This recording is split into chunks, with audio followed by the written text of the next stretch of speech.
Well, this is nothing about immigration. This is about subjugation and brutalization of a population for the maintenance of power. And it's here now, but it's coming to a neighborhood near you.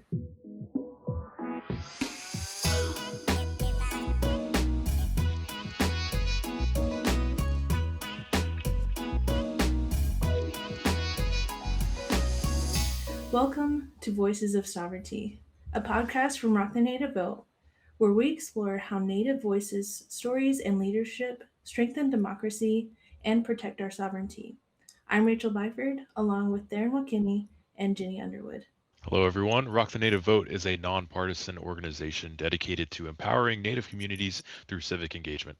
Today, we're talking with Dr. Joe Hobot, President and CEO of the American Indian Opportunities Industrialization Center, also known as the American Indian OIC, based in Minneapolis, Minnesota. Joe, welcome. We're so excited to be talking with you this morning. Why don't you introduce yourself a little bit and tell us about your work, your organizational work? Sure. Haumataki wasen hihani la shinwaste, o machiape eleo shunkumana tu tanka se tokia hiae, o machiape eleo Dr. Joe Hobot. Good morning, my relatives. I'm Dr. Joe Hobot, or just Joe. Unkpapa Lakota, my mother and grandfather are enrolled citizens of the Standing Rock Nation. I'm a descendant, and I serve as the president and CEO of the American Indian OIC. Our organization has been working within the urban indigenous community of the Twin Cities for 47 years. And we specialize in workforce development, education, and advocacy on behalf of the urban indigenous community. The entire nation has been watching what's been happening in Minneapolis with the ICE immigration crackdown. Kind of tell us what you're seeing on the ground. It's been brutal. It's been really challenging and brutal. We understood that something was coming our way with some of the headlines just before the holidays, where President Trump had talked about retribution. The Twin Cities need to be ready for this, and so we knew that there was going to be some sort of targeted action. There was increased chatter in the headlines about fraud from some of our immigrant communities here. There had been some fraud investigations with some nonprofits based in some of the communities of color within the Twin Cities, but it had been very much overblown by the national media. Much of this had been handled by the state. And so seeing the hyperbole about this issue and comments about retribution, we knew something would be coming our way just before the holidays. We weren't quite sure exactly how it would manifest, but we knew there would be just some levels of really puzzling behavior because it was just so puzzling and overbearing, just over the top in the reporting and the lead up. And then it was like a lightning bolt. We came back from our midwinter break to the office, and our classes resumed on January 5th.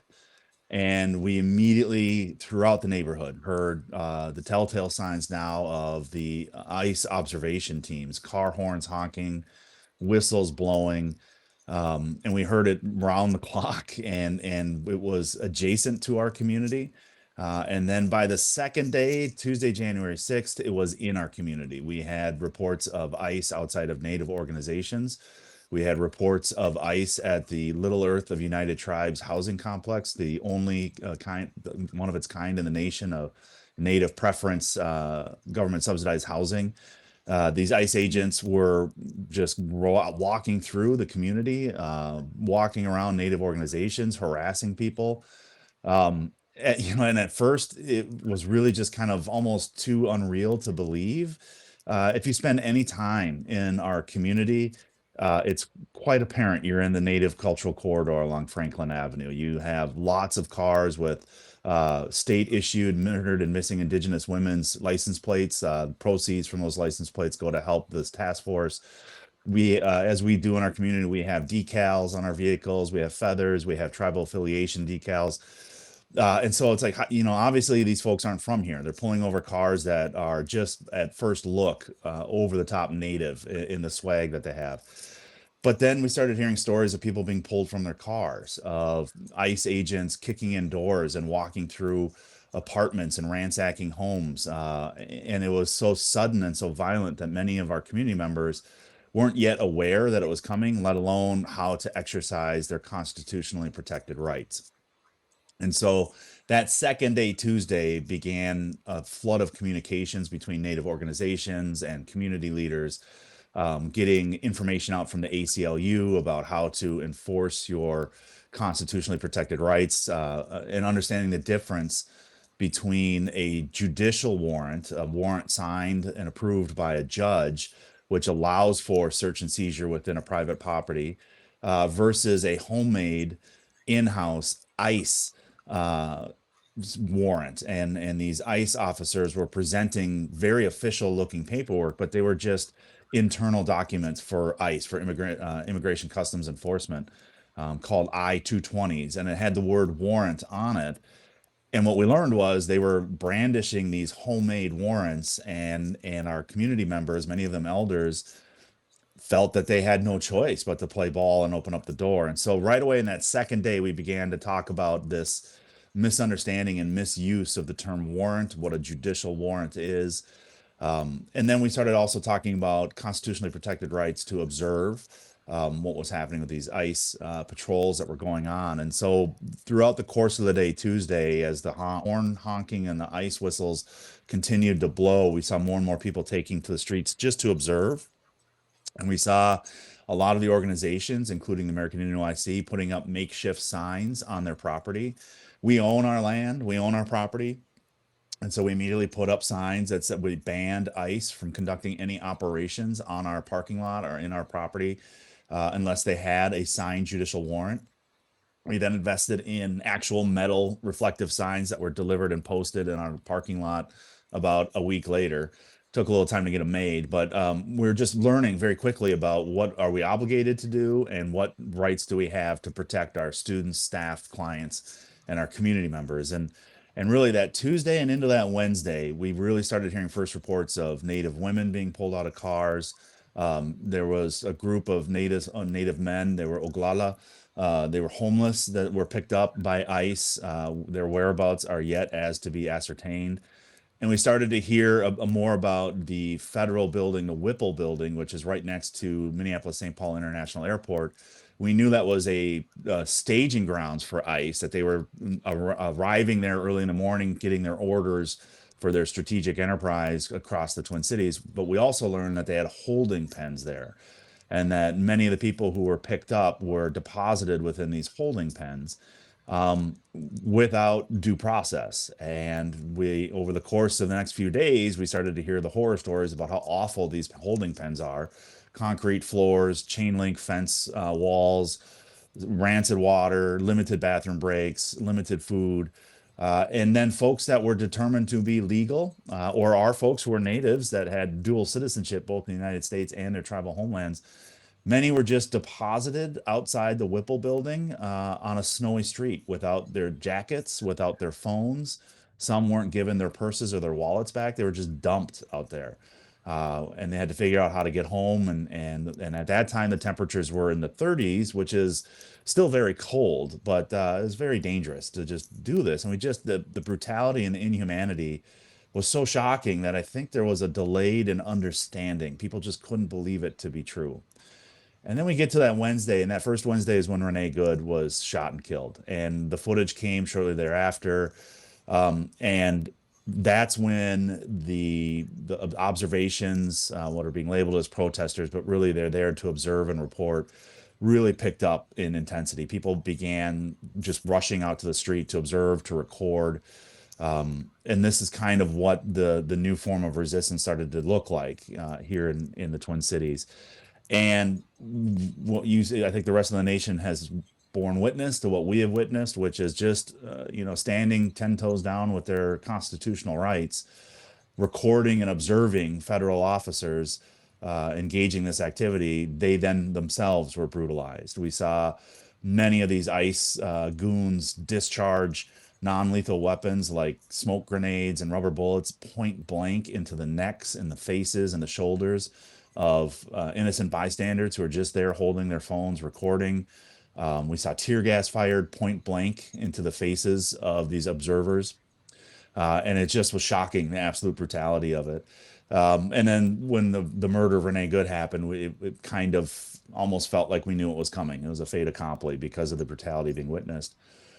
Over the course of then the next few weeks, the chilling effect that this terror had. And really, people have to understand these are not targeted extractions. They are 3 or 4 vehicles, often unmarked, full of men and women who are completely anonymous. They have their masks that cover their faces. They have no identifying marks other than cryptic letters and numbers. So an agent will be marked A-32-B4. And they may know what that means, but it keeps their identity hidden. They're heavily armed. They have sidearms, weapons, 9mm handguns. Many have then paintball guns and then non-lethal ammunition that they carry. They have Kevlar. Oftentimes they have military-grade helmets. And these caravans of these 3 or 4 unmarked normal civilian vehicles, there are about 30 to 40 of these caravans that are just out driving around.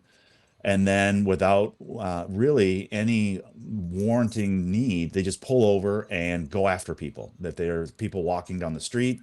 If they see people getting into a car that catches their attention, they'll tail that car and then they'll surround them and then they'll pull people out of the car, demanding papers, citizenship, even if they are United States citizens and not immigrants, or even if they are immigrants of legal status. And it's through our neighborhoods, in our community, and all throughout the state of Minnesota. It's in the suburban communities. And I think what we knew to be true was powerfully testified to a group of police captains in the suburbs, about 20 minutes north of Minneapolis, which are predominantly white, predominantly Caucasian. They came together to have a press conference to call on ICE to stop, because many of their police officers who were off duty were dragged from their cars, had their seatbelts cut by scissors and pulled out of their cars, punched, kicked, thrown up against an ICE vehicle, demanding to see their papers. And they produced their badges and their driver's license, that they were not immigrants, they're legal citizens. But the one through line was and it was multiple police officers in the dozens. But the through line was all of these police officers who are off duty were people of color. And so it was quite apparent that these thugs, these ICE agents acting under the orders of the federal government, were just out and about, random terror squads targeting people of color and harassing them. And then we would see reports, DHS's website, about the people that they arrested. And immediately our state Department of Corrections would run a counter to show that the people that supposedly were picked up that day by ICE were actually already in incarceration. And that so far, for the first month of this operation, there's been a net total, according to our state offices, who we tend to believe, of about 84 authentic arrests of immigrants with criminal backgrounds. So all of these other detentions either were falsified because they were people that were already in detention or incarcerated, or they were folks that were of legal status, legal immigration status, or they were just citizens of the United States. And that's who they're picking up. And it's so widespread and so unending. It's all the time, all day long, that a couple of things have now, byproducts have started out, which shifted how this resistance in our city has continued to evolve. First and foremost, anybody with any immigration status are staying home. They're terrified, absolutely terrified. They're not sending their kids to school. They're not going to work. And they're really keeping an eye out, almost like they're living in a bunker. But this quickly spread as the reports came out that it's just people of color, that really more people of color are just staying inside, including members of our own Indigenous community. And so the concern is, are our elders getting to the pharmacy to get their prescriptions? Are our youth able to get to school safely? What's happening with their educations?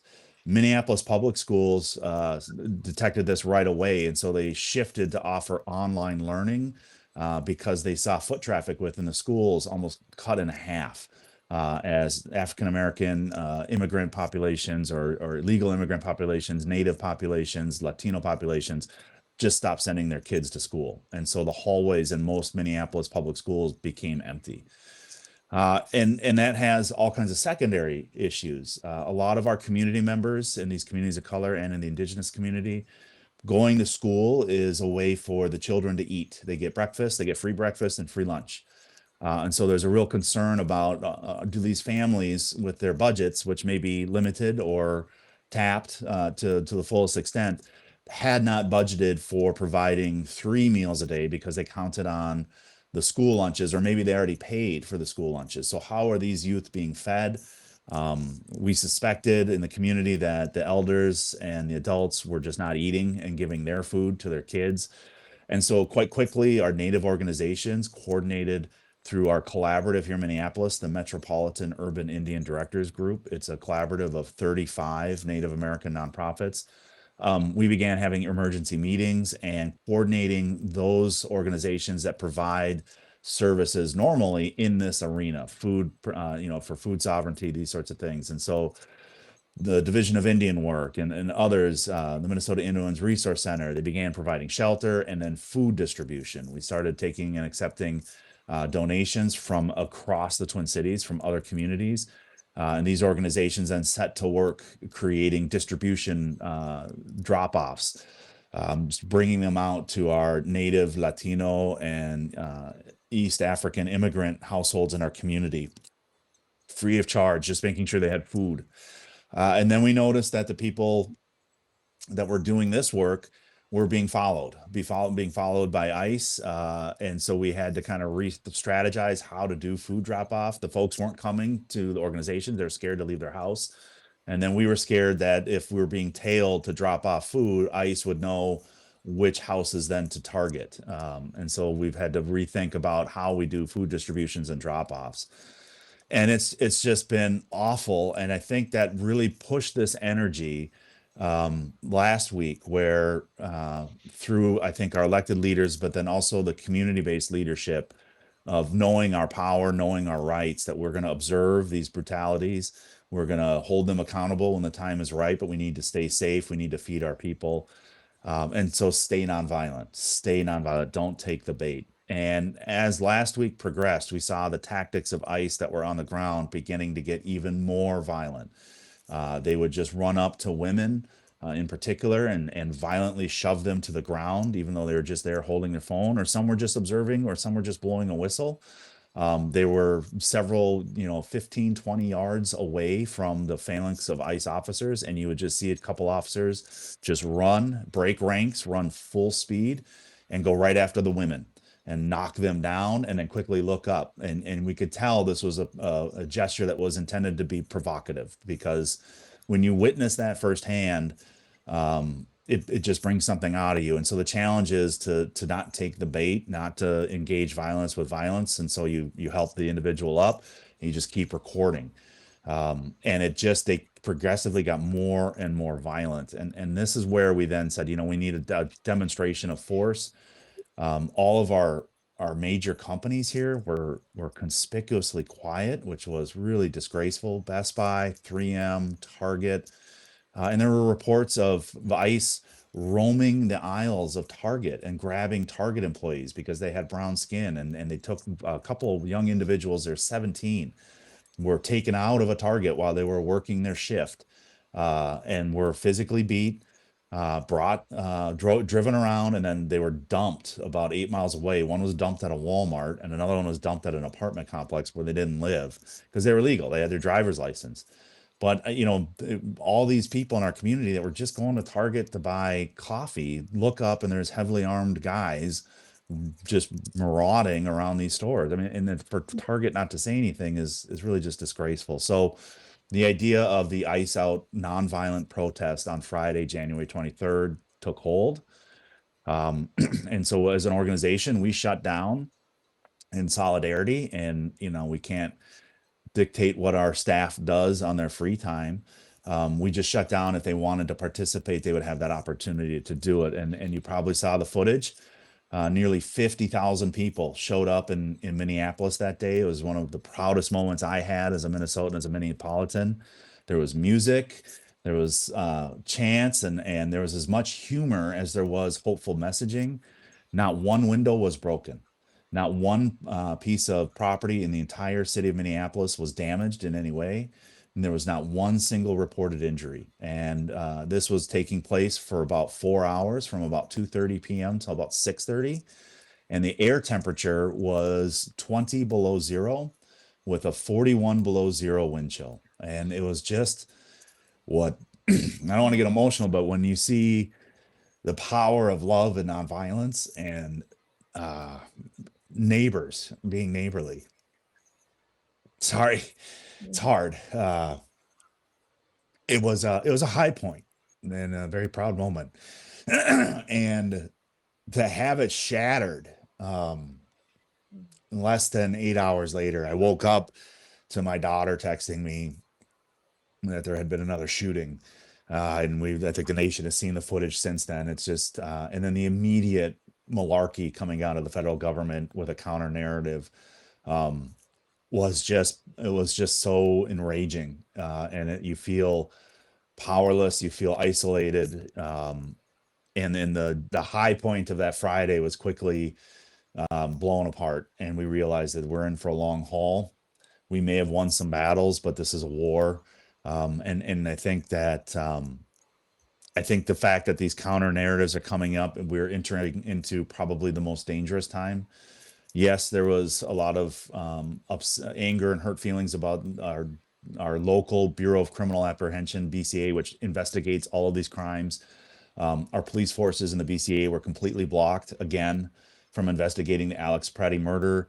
And this counter narrative calling him a domestic terrorist or an assassin came out. And yes, there was a lot of griping about that. But I think the other thing that was more scary is Secretary Noem, Stephen Miller, and Greg Bovino were telegraphing through this new story that they were inventing. They were telegraphing to the ICE agents on the ground that they had carte blanche. Keep doing what you're doing, ICE agents. We will protect you. And I think that was terrifying because there are misguided folks in ICE, and we believe there are probably some sadists in ICE. They're not trained well. They're out of shape. Many of them have deep Southern drawls, all due respect to the South, but it tells us they're not from here. They're not from Minnesota. They're not making distinctions between Native peoples and immigrants. And so I think the fact that it was so quickly justified and covered up on Saturday, people realized just how dangerous and precarious a moment we are in. But the resistance goes on, the food, the support, the legal information. We do resistance trainings, how to observe and record, how to record effectively. I think you saw that learning in real time. If you recall the Renee Good murder, there was a couple of angles that were taken, but it was a lot of debate as to whether or not her vehicle hit the ICE officer, or if he got out of the way, because we only had limited angles. And then you fast forward to the Alex Preddy murder, and our training has started to kick in. You saw people fan out in a 360-degree pattern to try to get as many camera angles as possible. And I think you saw that learning in real time as we had multiple vantage points of the Preddy murder, which was very telling. We know now he was disarmed before the first shot was even fired. And I think that's the sign of our training as a community, and also that we're continuing to educate our youth and provide food. But, you know, we had a couple of glimmers this week of Greg Bovino, who is in my opinion, I'm sorry, but he is a straight, evil, disgusting little man. He's about 5'3". He's never served in the military, but he has donned himself in a uniform of his own design, which is very much reminiscent of the old SS long coat uniforms. He was reassigned. I think that's a good thing. I think he was an instigator and took pride in the activities that the ICE was doing. He turned up in Rapid City. So for my relatives, West River relatives out there in, Pine Ridge and my Lakota Teoshpe, be careful. He is in your area. He broadcasted yesterday in front of Mount Rushmore, praising the quote unquote mean green machine in Minneapolis. And he was happy for the work that they were doing, and he supported them, and he told them that he loved them. Well, he's now out in Rapid City. So keep an eye out for that. His replacement, Tom Holman, is an interesting character. He has been almost convicted of a bribe, of accepting a $50,000 bribe, which was expunged. And then he was voted in to serve as the immigration czar. We'll see. We'll see. They're talking about a reduction in force. The president yesterday said there will be no reduction. What we're experiencing on the ground is no change. It's still happening. We still hear the whistles. We still hear the cars. It's still going on. So it feels like it's just a different lie to the wider public in the country to make them think it's not as bad as it is here, as it really is. So I think that's kind of what we've been experiencing. Thank you for letting me talk at length and share this. I'll turn it over to you guys if you have any questions or comments or anything. So I'm sorry for getting emotional there. It's been challenging. Well, you've been through it. I mean, it's one thing to see the news reports online, but it's another thing to hear a first person account of it. And completely feeling for the community there. The fact that I didn't even think about the kids, the trickle effect of what's happening beyond the raids. Yeah, I have a question. So, I'm a zillennial. I'm always on the internet. I'm always on social media, and being all the way in Oklahoma, it's so easy to just turn my phone off, turn the TV off for a little bit to like avoid burnout. Is there anything that you would suggest to like your community members or yourself that you do to kind of help avoid that kind of burnout? Yeah, I mean it's hard because it's near constant. It's near constant. What we have learned that in short bursts, proactive action has some curative powers. We do weekly staff meetings at OIC because it's happening all around our campus. And one of the things that we discussed as a team is that doing the work, helping our community members complete their educations or find jobs or get placed in jobs or do work readiness where they can build their resume, and being in community that way has been helpful. We feel like we're not helpless. We're doing something. We're doing something positive. So that's been actually helpful. Weirdly, we got a work ethic we've never seen before. It's everyone wants to contribute, but we have our medicines available. We make sure we smudge down. We make sure that if people want to make ties or put tobacco out, they can do that. And we have open communication lines if people just need to be home with their family to do so. We encourage people to unplug, get into one of your favorite books, get into one of your favorite television shows that's upbeat or uplifting. We encourage, those other good medicines that we have, like make a great meal with the people you love and sit down and eat it with them and just be in community. Those are healing powers, but it's really what's going to get us through today because we have to get back after it tomorrow. It's essentially like combat, and eventually this too shall pass, but we can't rest on our laurels because it's unending at all. And so I also just being like, I think that was the potency of that ice out, was being in community, although with 40 below wind chill, but being around Yeah. people that just, we could look each other in the eyes and we knew we had each other's back. That helps to sustain your spirit going forward. But we call on our spiritual leaders. We have had opportunities for men's groups and women's groups led by our spiritual leaders here. So that's been a ongoing as well. I think right now my sense is the vibe with the folks is, what can I do? I don't want to sit on my hands. I don't want to just hide in my house while this is going on out there where my neighbors are being brutalized. And so any type of proactive action helps reduce stress. I'm a Vikings fan, so like when the Vikings are playing, my place is the cleanest it's ever been because I stress clean. And so I think we see that kind of, I'm being kind of half-ass joking, but that's the kind of thing is like, just do what you can.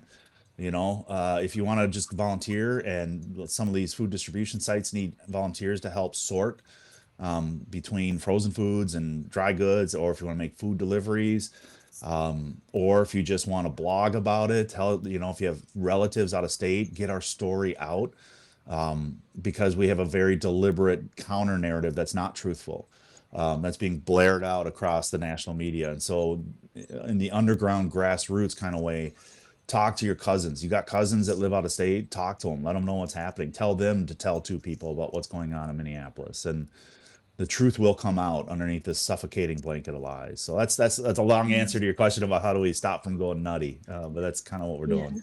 Yeah. I also wanted to hear, so Minneapolis, for those that are less familiar with our history as Indigenous peoples in the last century, was kind of like the epicenter for the American Indian movement. Have you seen a lot of maybe intergenerational collaboration with some of those original leaders that were around at that time, kind of sharing what was going on then and echoes of what's happening now? And are there lessons that they've learned from then that they've helped kind of influence the youth of today with how we're going about addressing this as a community? Absolutely. They gave us a very insightful and powerful roadmap, and we've been using it. Unfortunately, a lot of those original folks that founded AIM, including Nagagan Waywardon, the Thunder Before the Storm, his English name was Clyde Belcourt. He founded our organization, American Indian OIC. they've crossed over. Many of those leaders have crossed over, but we were very fortunate to have as much time as we did with them to get our hands on this roadmap, this metaphorical roadmap. And so we are definitely using it. And to your other point, there is absolutely cross-generational applications within our community. Our elders and our youngest folks, they don't want to sit on the sidelines either. Many are engaged in their own ways, contributing as best they can, donating food, helping with the food distributions, being part of these healing groups and these ceremonies, or just being present to be with us and give us support. So that's all been engaged across the way. I think one of the more overt and obvious actions taken out of this playbook is we have our protectors that are on foot. We have the AIM Foot Patrol, and we also have the Indigenous Protectors Movement. And these are young people, brave young men and women that are walking the streets with ice whistles and their cameras. They actually, and the minute something comes up in the community, they like white blood cells against a diseased intruder, they glom around it and start observing it. What we've noticed to be true, thankfully, is that they've been successful in chasing these guys away. We had a couple incidents where they were coming after young Native women, pulling them out of their vehicles, and the foot patrols showed up, cameras and whistles in hand, and these ICE patrols took off. I was actually a part of one.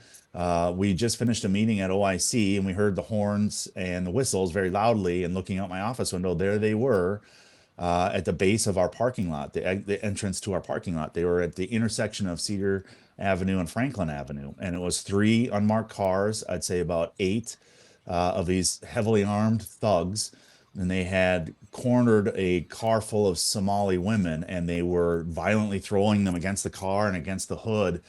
And myself and some staff, we ran out there, whistles blowing. I had my phone out.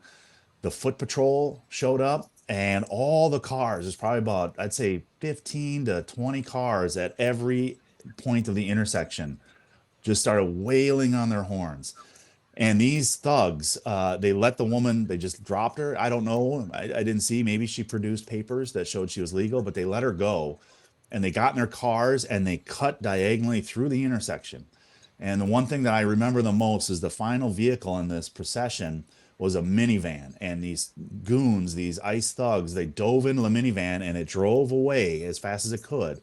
And as it was driving away, we saw this arm flailing out the side, trying to close the big side door to the vehicle while they're pulling away. And damned if it didn't look like they were bank robbers, you know, that they got foiled doing something wrong, and the public showed up and they had to get out of there. It was just gross. It was a foiled attempted kidnapping. And so we went up to the Somali women. They were traumatized. They were crying. It was about 40 of my new best friends that were sitting out there in the cold with our whistles. I told them I'm the executive of right behind us in this building, the American Indian OIC. If you need to come in and get coffee, warm up, use the phone. Was anybody taken? Please feel free to use this. But that all happened from the minute I heard the whistles and the car horns to being out there to the foot patrol being present was probably in the span of about 5 minutes. And that just shows the rapid response of our young people in the American Indian movement and our young people in the Indigenous Protectors movement. We have other organizations known like the Many Shield Society, which is a men's protectors movement. They were there. Just a lot of pride, a lot of pride. That's amazing. I know that right now that you're focused on survival, but I also want to talk about a little bit about, because I know that you all do a lot of civic engagement. How important is this upcoming midterm election? What are you telling folks in terms of taking action? Kind of talk through, you know, I know that's probably the furthest thing from people's minds, but it is important and it's coming up fast. Well, I mean, kind of a sardonic comments you hear at these protests or in the corridors of these organizations or just throughout Minneapolis is this kind of shrug and, hey, elections matter. And, you know, we kind of knew this was coming and here it is. And so we are definitely looking ahead to the midterm elections. It's an important check on this unleashed power. Our democracy is founded on checks and balances. I think what we're trying to kind of wrap our heads around here is, what is this going to look like 8 months from now? The concerns that we have is we've done a lot of get out the vote and integrated voter engagement work through our partnership with the National Urban Indian Family Coalition since 2018, and we do remember 2020 presidential election, height of the pandemic, but there was overt and sometimes more subtle messaging from particular corners of this country that there would be intimidation or trouble at the polling stations. And so we partnered in 2020 with the American Indian movement, and we escorted our community to the polls early and on election day. We had a big event in late October where we had nearly 500 people come and get food, meet candidates, and then with the AIM flags flying, cadres of Foot Patrol AIM folks walked to the light rail and took folks on the light rail down to City Hall to vote and stood by while they voted. We are concerned that similar intimidation tactics will be deployed now. I think our sense is immediate right here that this is not about immigration. This is about intimidation, about subjugation and conquest. The federal government has looked at this blue pebble in its shoe, known as Minnesota, which has been a stronghold of democratic policies. They want to subjugate us. They want to break our will and get us to bend the knee and kiss the ring. And it's not happening. So they continue to have this overt terror campaign, which will give them hopefully an opportunity to provoke us to such a point where there would be violence similar to the George Floyd protests, which would be a necessary pretext for them then to invoke the Insurrection Act and deploy federal troops. And if the Insurrection Act has been invoked and troops are deployed, there's many viable pathways to suspend elections in this state, meaning that we wouldn't have midterm elections in Minnesota. And so that's why our leadership now, our community on up to our electeds are emphasizing, quote unquote, don't take the bait, stay nonviolent. And our opposition knows this. That's why they're getting more and more hostile and aggressive and violent as they're trying to provoke us. But right now, looking ahead to the next election, our first order of business is to prevent the activation of the Insurrection Act and the deployment of federal troops to make sure we have those elections. Once we feel that we're on more sure footing, that the elections will occur, then it will be protecting our constituents to make sure that they have a right to exercise their right to vote. They have a ability to exercise their right to vote. And so we would be probably planning around escorting folks to the polls, poll watching, having observers at polling stations to ensure our community, without harassment and without fear, can cast their ballot. So I think that's how we're looking in the long term, but we definitely we will have something to say if we have free and fair elections come the fall of 2026. You can believe that. So Minnesota leadership, they just filed lawsuits against DHS and trying to halt some of these surges that are going on. From your perspective, what does safety look like in an urban Indigenous community? And I know you guys serve more than just Indigenous peoples at your organization, but how can policy kind of better reflect that too? Well, bureaucracy and policy move slow. And I think that is a necessary thing. So we have time to deliberate, reflect, inform, and create good policy. Rash policies tend to hurt people. An example is termination and relocation, which were pretty fast paced and had a really negative impact on our community. But having said that, we have hope that these policy changes, these lawsuits will make a difference, but we have to live day in and day out right now. So while we hope these lawsuits that are filed may have impact on changing tactics that are allowable or legal for ICE, that they seem to be operating with free reign, we're hopeful that Congress will do the right thing and cut funding or refuse to fund the DHS appropriation today. They have till 11:59 p.m. We're hearing that the rest of the funding bill for the government will be approved and that they'll pull the DHS budget out for 2 weeks. They'll get 2 weeks of supplemental funding, and over that 2 weeks, Congress will create a list of demands that DHS will have to follow. We hope that it'll be meaningful changes into how ICE operates, with opportunities for investigations by local state governments if ICE agents break the law. All those things are good things, but they take time. And 2 weeks from now, someone else may be shot. And I think that's the other prevailing sense about maintaining our safety, is that Renee Good's murder was horrific for us here. And it caused the nation, from our perspective, to just kind of pause and say, oh, that's unfortunate. And then we had Alex Preddy's murder, which was just abysmal and really harmful to our sense of well-being in ways that we hadn't experienced. And now the nation's paying attention a little bit more, which is nice. But we don't think we've hit that tipping point yet. And that's unfortunate. And while we wait for 2 weeks on the debates on DHS funding, while we wait for these judges' rulings and injunctions against ICE actions, while we wait for policy reform, we feel that there will be another Alex Preddy. It's gonna take something of such dramatic magnitude for the country to finally come together and push back on this. I think it was an important moment this Saturday. Alex Preddy's murder was horrific enough to give a significant pause to the country, but the fact that they're still debating whether or not they should fund DHS fully tells us exactly where we're at. It shouldn't be a debate. Kristi Noem should be fired. Stephen Miller should be removed. Greg Bovino shouldn't be resigned. He should be facing criminal charges. And so while we have hope for the policy stuff, we're in combat right now. And so we have to get through today and start thinking about tomorrow. And in the back end of your question, how are we maintaining safety? We are in constant communication with each other.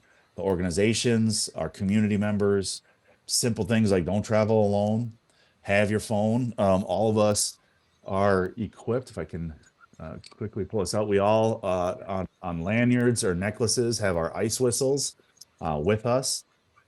We check in with, we tell people where we're going.